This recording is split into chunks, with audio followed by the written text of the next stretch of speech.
Ada ditulis di sini, tetapi belum tentu itu secara fisik, bisa aja secara seperti yang Yesus duduk sebelah kanan. Artinya, barangkali itu bahasa rohani ya, dari Tuhan sebagai penghargaan, ya, sebagai satu kedekatan, bahwa dia memberikan secara rohani, ada nilai-nilai rohani di dalam dia menghargai seseorang. Tapi kalau secara fisik kita tidak tahu seperti apa kan. Ya, mungkin kalau orang di gereja kan ada biasa, suka dekat di meja kepala meja atau di mana mungkin kesenangan. Ya mungkin itu juga ada pemilihan juga mungkin begitu. Kalau bahasa dunia tangan kanan, nggak pernah bilang tangan kiri. Oh, kita punya tangan kanan itu. Nggak pernah kita dengar kita punya tangan kiri itu. Artinya orang yang ada belajar dikasih pemahaman. Tapi kalau orang yang tidak belajar, tidak ikut Bible study kayak orang ini, yang emak-emak yang cuma tahu baca sebatas dia punya kemampuan, lebih cenderung dia mengartikan letter luck, kita kira. Iya toh? Tapi itulah yuk, tugas orang percaya. Jadi gini, begitu kita percaya pada Yesus, Yesus dan Bapa mengutus Roh Kudus kepada orang yang percaya. Nah, Roh Kudus itu tugasnya mengiluminasi, memberi penjelasan. Kalau tidak, ya itu belum tentu ada Roh Kudus di dalam. Tapi orang tidak bisa menjudge orang. Tapi kalau ada Roh Kudus di dalam orang, nanti Roh Kudus yang akan mencerahkan, mengiluminasi. Karena itu yang karena semua Alkitab ini Roh Kudus yang mewahayukan kepada penulis ya. Baru nanti Roh Kudus yang diberikan kepada kita orang percaya akan mengiluminasi. Nah, kalau ada orang tidak mengerti, ya ini masih tanda tanya. Barangkali nanti akan dibukakan melalui orang-orang yang akan menerangkan. Itu sebabnya ada guru-guru. Tapi jangan kita stuck, oh ini ibu-ibu ini nggak mengerti, seterusnya nggak mengerti. Belum tentu. Kalau ada Roh Kudus bekerja, pasti akan diberikan pengertian. Ya. Gitu. Karena kalau kita bilang nggak mengerti terus, kita akan menganggap remeh Roh Kudus yang diberikan. Yakobus 4 ayat 6b. Oh bukan. Oh ayat 5 ya. Yakobus 4 ayat 5. Janganlah kamu menyangka bahwa kitab suci tanpa alasan berkata, roh yang ditempatkan Allah di dalam diri kita diingininya dengan cemburu. Jadi apa yang ditempatkan Roh Kudus di dalam diri kita diingini oleh Allah dengan cemburu. Artinya kalau kita ini menonaktifkan Roh Kudus, ini Tuhan marah. Karena sudah diberikan kok kita yang sengaja mendukakan Roh Kudus. Karena Roh Kudus akan mencerahkan orang-orang. Nah itu. Jadi kalau kita bilang ini ibu-ibu tidak mengerti, seterusnya nggak mengerti, dua hal. Mungkin satu saat mengerti. Kita kasih contoh aja. Kita kasih contoh. John Watton cerita. Sampai udah umur setinggi ini tidak pernah dia baca tuh Alkitab, dia bilang. Nah ini satu contoh cerita. Tapi ingat bahwa mungkin setelah ini baru dia belajar, bisa jadi seperti Rolly dikatakan. Tapi yang kita katakan berarti ketika kita bercerita ini ada orang yang belum sampai saat ini mendapatkan pencerahan kan. Jadi ada dua kemungkinan Yok ya. Sampai kalau dia sampai lamanya begitu, tidak ada Roh Kudus di dalam.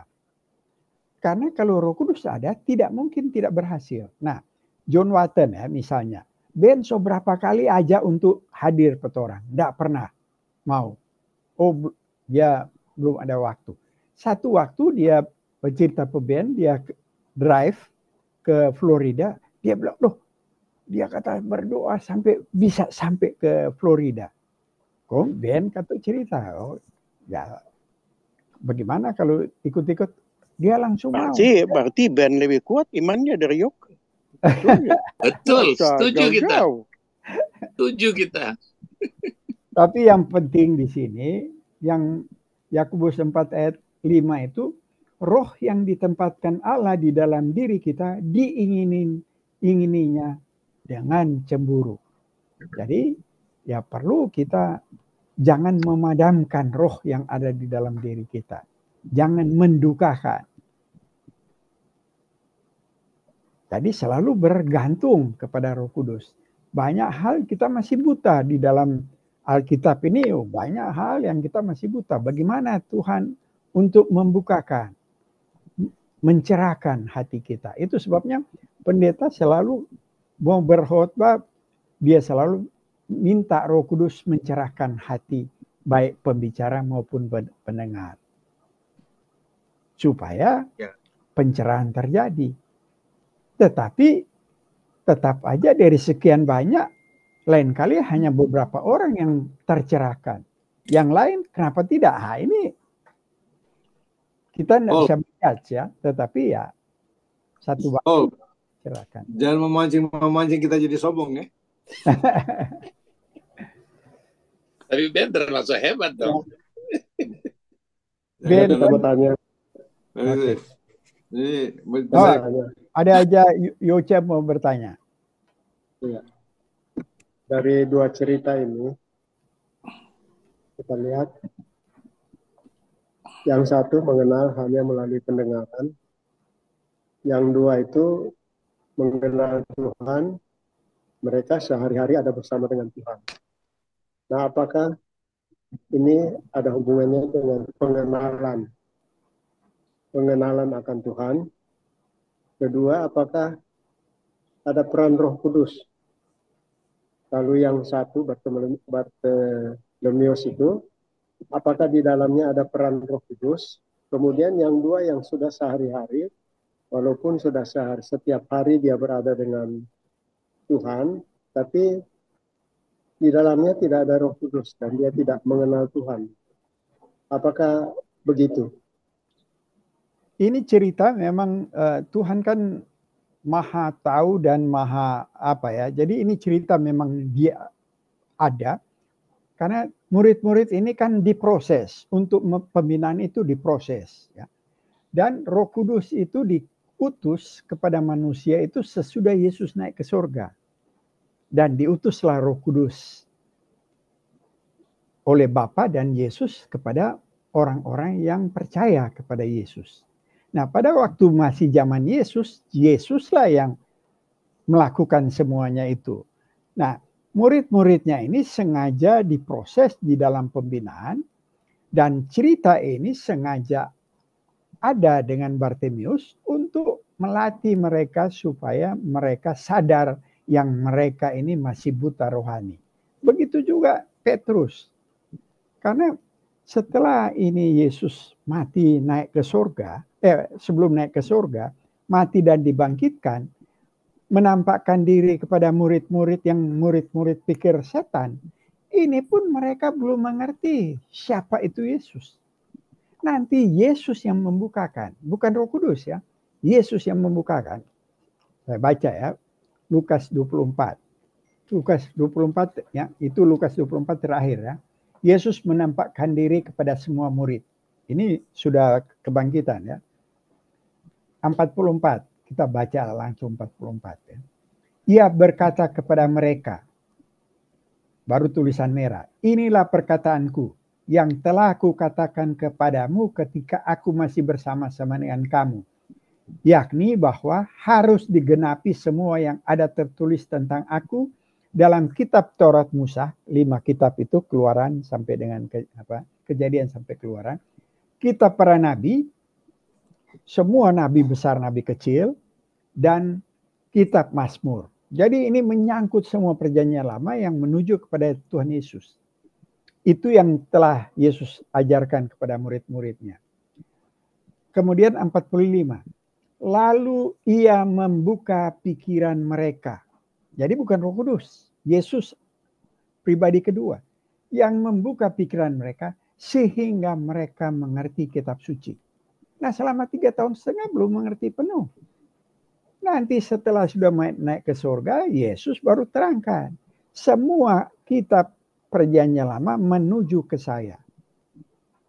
Tetapi baru di sini lalu ia membuka pikiran mereka sehingga mereka mengerti kitab suci. Jadi ini pekerjaan Tuhan. Nah, nanti setelah naik ke surga, diutuslah Roh Kudus. Tugas Roh Kudus yang akan membuka pikiran kita. Bukan kita punya kemampuan yang akan membuka pikiran. Tidak ada satu orang bisa membuka pikiran kita untuk mengerti. Mama tidak akan mengerti kalau tidak dibukakan oleh Roh Kudus. Orang PhD 5 tidak akan mengerti kalau tidak dibukakan oleh Tuhan. Banyak sekali yang orang punya IQ-nya luar biasa sampai mati tidak mengerti Tuhan Yesus. Misalnya Stephen Hawking. Dia siapa yang mau kalahkan dia punya kepintaran di zaman sekarang ini? Mati tanpa mengenal Tuhan. Karena dia tidak dibukakan kiranya. Jadi bukan kemampuan manusia untuk bisa mengerti. Murid 3 tahun. Ya? Artinya pertanyaannya Yoce itu, Bartholomeus itu bukan, yang si pengemis itu, yang orang buta itu bukan karena anugerah. Jadi itu karena Tuhan Yesus masih ada bersama. Anugerah. Itu anugerah, tetapi itu bukan melalui Roh Kudus. Karena Roh Kudus kan belum diutus. Tapi sama halnya, kira-kira sama halnya nggak dengan Ayub. Sampai dia berketetapan keyakinan yang penuh bertahan itu karena kemampuannya itu karena anugerah juga atau? Ya, semua karena anugerah. Nanti habis ini kalau ada waktu orang bicara sedikit mengenai bagaimana anugerah di dalam Perjanjian Lama ya. Supaya bisa ada pengertian bagaimana anugerah itu ya. Nah, kalau di dalam Perjanjian Baru, anugerah itu adalah, jadi ada sedikit beda dengan Perjanjian Lama. Kalau di Perjanjian Baru, kekayaan Allah diberikan kepada kita yang tidak layak melalui pengorbanan Yesus. Itulah anugerah. Ya. Jadi kekayaan Allah, kekayaan rohani Allah, semua akan diberikan kepada orang yang tidak layak menerima. Tetapi karena dipilih oleh Allah untuk menerima melalui pengorbanan Yesus. Itulah anugerah. Kita harus paham ini anugerah apa. Anugerah harus melalui Yesus yang pengorbanan di atas kayu salib. Tetapi bagaimana sampai kepada kita masing-masing? Itu melalui Roh Kudus. Berarti sama juga dengan Ben mengajak John Watson sampai tergerak John Watson. Ben itu karena anugerah juga. Iya, karena Ben itu sebagai alat. Semua manusia sebagai alat. Jadi yang bekerja itu Roh Kudus. Hebat korek Ben nih. Oh, bukan Katu Ben yang hebat. Jadi itu proses. Kembali Yocepe pertanyaan, itu Bartholomeus itu mau percaya kepada Yesus karena ada anugerah di dalam dia. Nanti orang kalau selesai ini orang sebelum orang jadi takut setuju muka. Atau kita bahas sedikit Perjanjian Lama ya supaya karena ini penting sekali Perjanjian Lama ini supaya orang tahu. Sambil isi dulu Pak Pendeta kalau. Ya, sampai ada orang mengatakan juga, kalau toh orang juga belum bisa mengerti, nanti juga kalau orang sudah di atas, orang boleh bertanya Bapak tua di atas. Karena memang tidak ada seorang pun yang dia bisa mengatakan bahwa dia sudah bisa mengerti semua isi Alkitab. Jadi kita memang masih banyak hal yang kita perlu tahu. Kita memang semakin hari kita belajar, semakin banyak kita ketahui. Tapi belum berarti kita sudah mengetahui segala-galanya. Apa yang Tuhan kerjakan kan kalau sesuatu yang baik dan ini kan karena anugerah. Lebih mendalam nih. Lebih mendalam juga. Mantap. Tapi Yoke, kalau nggak direspons oleh John Watson nggak terjadi. Iya. Harus ada respons dari manusia. Harus ada respon. Iya, kalau enggak seperti robot kan. Tapi Tuhan respon atur. Respon itu juga anugerah bukan? Enggak. Itu ada orang tanggung jawab kita. Jadi begini, orang harus mengerti ya. Orang bekerja di dunia ini ada hak dan tanggung jawab. Begitu juga dengan apa yang Tuhan berikan, ada hak dan tanggung jawab. Cuma ada dua bahagian. Nah, ini yang paling penting. Pada waktu orang diselamatkan, itu 100% pekerjaan Tuhan. Karena melalui kayu salib. Orang diterima, dibenarkan. Tetapi setelah dibenarkan, masuk di dalam pengkudusan.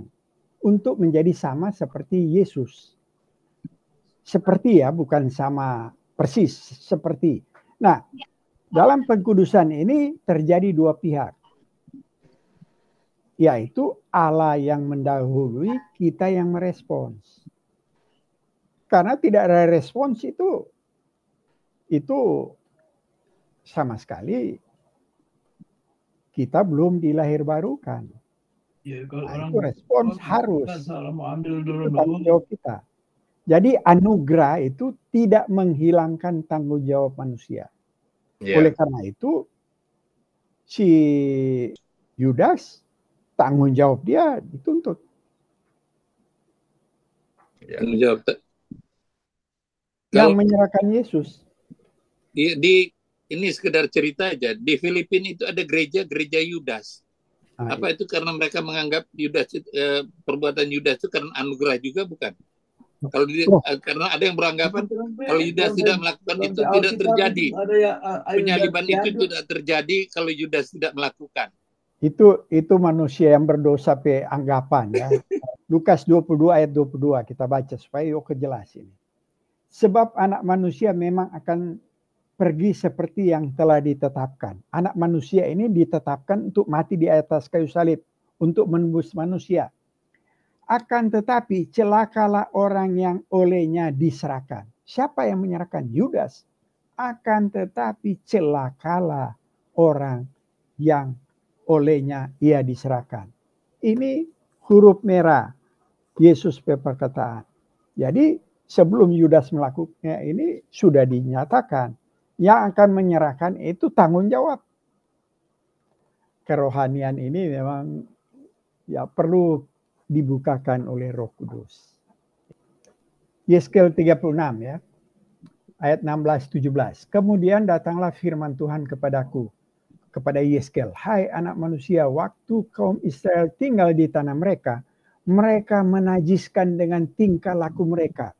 Jadi Tuhan sangat kecewa karena bangsa yang dipilih ini menajiskan nama Tuhan. Ya. Bagaimana mereka menajiskan? Di sebelah ya yang Jeba tampilkan. Maka aku mencurahkan amarahku ke atas mereka karena darah yang mereka karena darah yang dicurahkan mereka. Jadi terjadi pembunuhan yang menajiskan nama Tuhan. Kemudian yang tulis merah menajiskan dengan berhala-berhala mereka. Jadi mereka sudah menentang Tuhan dengan menyembah hal-hal yang lain dan juga mencurahkan darah. Ini menajiskan nama Tuhan yang memilih mereka. Di mana-mana saja mereka datang di tengah-tengah bangsa, mereka menajiskan namaku yang kudus. Jadi nama Tuhan itu kudus. Kan kita diciptakan untuk memuliakan Tuhan. Ya. Dalam hal orang menyindir mereka. Katanya mereka umat Tuhan, tetapi mereka harus keluar dari tanah. Jadi bangsa-bangsa yang di sekitar merasa ini umat Tuhan, ini Israel. Tapi kok mereka dikeluarkan? Ini memalukan nama Tuhan. Toh seolah-olah Tuhan tidak sanggup memelihara. Karena kenajisan mereka. Nah oleh karena itu, di ayat sebelahnya, oleh karena itu katakanlah kepada kaum Israel, beginilah firman Tuhan Allah. Bukan karena kamu aku bertindak, hai kaum Israel, tetapi karena namaku yang kudus, kamu najiskan. Kenapa namaku yang kudus ya? Bukan karena mereka, tapi karena nama. Karena Tuhan sudah berjanji kepada Allah Yakub, Abraham, Ishak dan Yakub sudah berjanji ini umat yang menjadi pilihan Tuhan. Nah, karena namaku ya, jadi Aku akan menguduskan namaku yang besar, yang sudah dinajiskan di tengah-tengah bangsa, yang kamu najiskan di tengah-tengah mereka. Dan bangsa-bangsa akan mengetahui bahwa akulah Tuhan. Demikianlah firman Tuhan Allah, manakala aku menunjukkan kekudusanku. Tadinya Allah begitu marah. Baru aku akan menjemput kamu dari antara bangsa-bangsa. Jadi pengasihan Tuhan. Padahal ini Tuhan sudah marah. Tapi bukan karena mereka. Mereka ini kan berbuat jahat. Tapi karena nama Tuhan yang kudus. Yang telah berjanji kepada Abraham, Yakub, Ishak dan Yakub. Nah, mengumpulkan kamu dari semua negeri dan akan membawa kamu kembali ke tanahmu. Aku akan mencurahkan kepadamu air jernih yang akan mentahirkan kamu dari segala kenajisanmu, dan dari semua berhala-berhalamu aku akan mentahirkan kamu. Ayat di bawah, kamu akan kuberikan hati yang baru, roh yang baru dalam batin. Ayat 27, rohku akan kuberikan diam di dalam batinmu, dan aku akan membuat kamu hidup menurut segala ketetapanku, dan tetap berpegang pada peraturan-peraturanku. Bayangkan ini umat yang so najis, berhala, membunuh. Tapi Tuhan memanggil kembali. Memberikan anugerah untuk mereka. Berikan hati baru, berikan roh.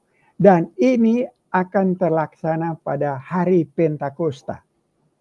Kita dicucikan dengan air jernih dan diberikan hati yang baru. Nah, itu yang Yesus katakan di Yohanes 3 kepada Nikodemus. Baca ya. Yohanes 3 ayat 3. Yohanes 3 ayat 3 dulu. Yesus menjawab katanya, aku berkata kepadamu, sesungguhnya jika seorang tidak dilahirkan kembali, ia tidak dapat melihat kerajaan Allah. Jadi kalau tidak dilahirkan tidak bisa melihat atau bisa mengerti kerajaan Allah. Tapi ayat 5. Jawab Yesus, aku berkata kepadamu, sesungguhnya jika seorang tidak dilahirkan dari air dan roh, itu yang diberikan di Yeskel. Air dan roh, ia tidak akan masuk ke dalam kerajaan Allah. Nah, Allah sudah bilang di Yeskel, akan memberikan air yang jernih untuk mentahirkan kamu. Akan memberikan hati yang baru dan rohku akan kuberikan.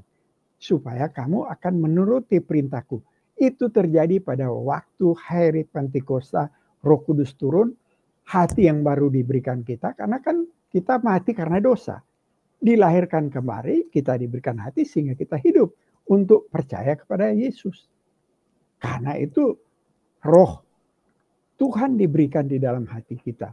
Nah, itu bangsa-bangsa yang najis, yang sudah harusnya menerima murka, tapi Tuhan mengasihi dengan anugerah.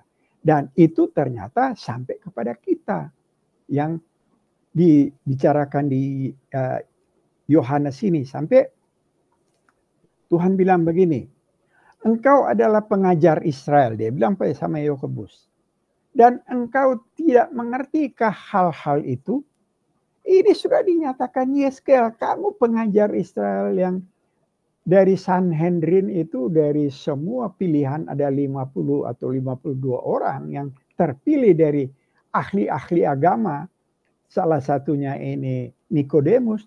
Kamu kok masa kamu itu mengerti sekali perjanjian lama? Masa kamu tidak tahu itu air yang menyucikan kamu dan roh yang diberikan? Itu yang di ayat 5. Aku berkata kepadamu, sesungguhnya jika seorang tidak dilahirkan dari air dan roh, itu yang di Yeskel 35 kita baca tadi. Sampai Yesus bilang, masa kamu tidak mengerti? Karena di sini Roh Kudus itu akan datang, angin bertiup di mana ia mau. Kau mendengar bunyinya, tetapi engkau tidak tahu dari mana ia datang. Sama kayak Pak Pendeta bilang, toh. Setelah sekarang baru sadar, ada banyak perbaikan-perbaikan yang tidak tahu bagaimana terjadinya. Sehingga Pak Pendeta bisa ada seperti sekarang. Karena Roh Kudus bekerja seperti angin. Kita hanya tahu dampak dari angin itu, bikin bergerak pohon. Tapi bagaimana cara kerja tidak tahu kita. Angin kok tiba-tiba ada, cuma kan terasa angin. Begitu juga Roh Kudus. Tapi Yesus menegur Nikodemus, kamu ini seorang pengajar Israel. Masa engkau tidak tahu hal-hal itu? Itu sudah dinyatakan di Yeskel. Nah, itulah anugerah. Orang yang harus najis, sudah najis harus dibinasakan oleh Tuhan karena bercucuran darah mereka menyembah berhala, tapi yes, Tuhan memanggil kembali. Orang tidak bisa ngerti pekerjaan Tuhan. Karena kalau mau tahu apa yang terjadi dengan kejatuhan Adam, orang semua harus dihukum mati karena sudah jatuh dalam dosa. Jadi orang yang tidak dipilih itu menerima keadilan. Tapi orang yang dipilih itu menerima anugerah. Tidak ada yang menerima tidak keadilan. Karena kalau memang mati tidak di dalam Yesus, itu keadilan. Karena semua telah berbuat dosa. Nah, ini barangkali banyak masih sulit. Tapi itulah permohonan kita. Tolong bukakan untuk supaya kita mengerti. Karena bukan dari IQ saya. Bukan dari kemampuan saya untuk menerima.